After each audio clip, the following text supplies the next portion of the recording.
415 votes to 119. That's how MPs have decided on the third runway at Heathrow. Not exactly a close call, was it? I mean, it doesn't really matter that Boris wasn't there to watch it all happen. But it was immensely convenient for Boris yesterday, wasn't it? That he was suddenly off to Afghanistan. He'd rather go to a war zone than face the backlash for voting against the third runway at Heathrow, because he famously said, of course, as mayor, that he would lie down in front of the bulldozers to stop the third runway at Heathrow.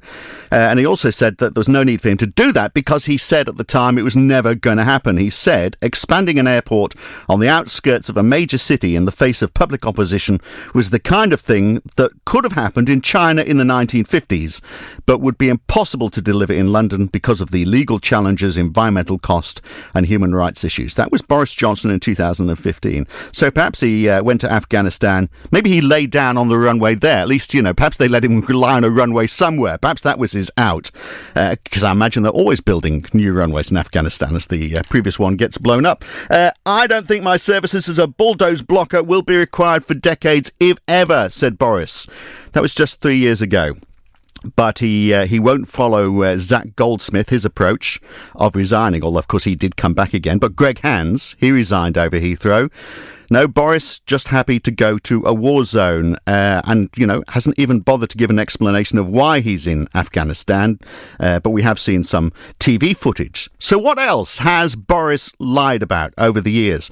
Well, a couple of years ago, Adam Bienkov wrote an article for politics.co.uk that promises Boris Johnson has broken as mayor. So let's revisit those lies. Lies might be a bit of a strong word. Let's just call them untruths, which is the political equivalent of lies.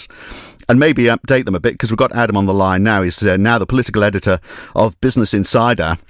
Let's start with when he was mayor then, Adam. I mean, how many promises did he break?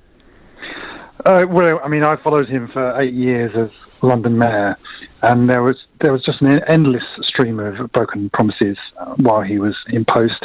And politicians are known for breaking their promises. What was notable about Boris Johnson's record was how blatantly some of these promises were broken and how little he seemed to care when he was confronted about them. Just to pick some at random, he promised to eradicate rough sleeping while he was mayor. That doubled over the time that he was mayor. He campaigned to scrap the ticket office closures on the London Underground and ended up closing all of them. He promised that he would clamp down on fare rises, and then fares went up astronomically while he was mayor. And the list goes on and on. Yeah. And then how much of it is just bravado, do you think? Is it just him talking off the cuff, which we're seeing now, of course, with President Trump, and they're similar characters in many ways? Because he does seem to, when you say just brushes it off, he has that sort of bumbling way, as if to say, well, times have moved on since then, and he sort of somehow gets away with it because of his delivery. Well, throughout his entire career, he started off as a journalist, and he was famously sacked from the Times for making up a quote.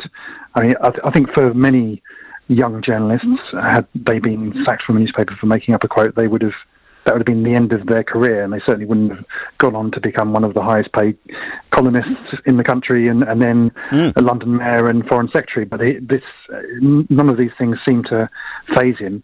As to why that is, he's a charismatic guy. He's popular with a certain segment of or at least he used to be popular with a certain segment of the population. Do you think he's lost that popularity now? I think a lot of it has. I think his involvement in the referendum campaign. Yeah. There's been opinion polls since then. His popularity has sunk a great deal, although he does still retain a lot of affection particularly among conservative members and conservative activists. Well, some of his ideas are just crazy, aren't they? We've had all these, he's going to build a bridge. First of all, he was going to build it across the Channel, then he was going to build it between Scotland and Northern Ireland. It seems like some of this is just coming off the top of his head. Well, I think a lot of his vanity projects are just that. They're designed to attach his name to them. It's notable how many of his projects begin with letter B, because Boris Bikes, the Boris Bus, and the Boris Bridge. Yeah. So what you're saying, he's only just starting. He's only on the second letter of the alphabet. Yeah, he's got a long way to go. He may be running out of other ideas that he can attach his name to. Yes, but so much of it is not about. We saw this when he was London mayor. It wasn't really about improving the lives of Londoners. It was more about getting himself in front of the cameras and getting on, going around the international TV screens, hanging on a zip wire or whatever it may be.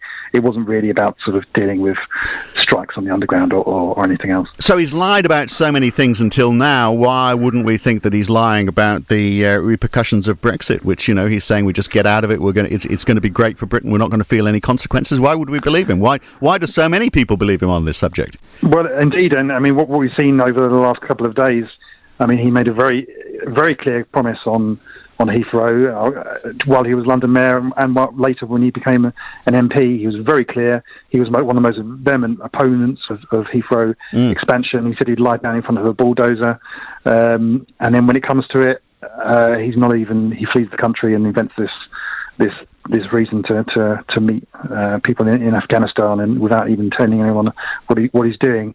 I think if Brexit does go sour, we'll likely see something very similar.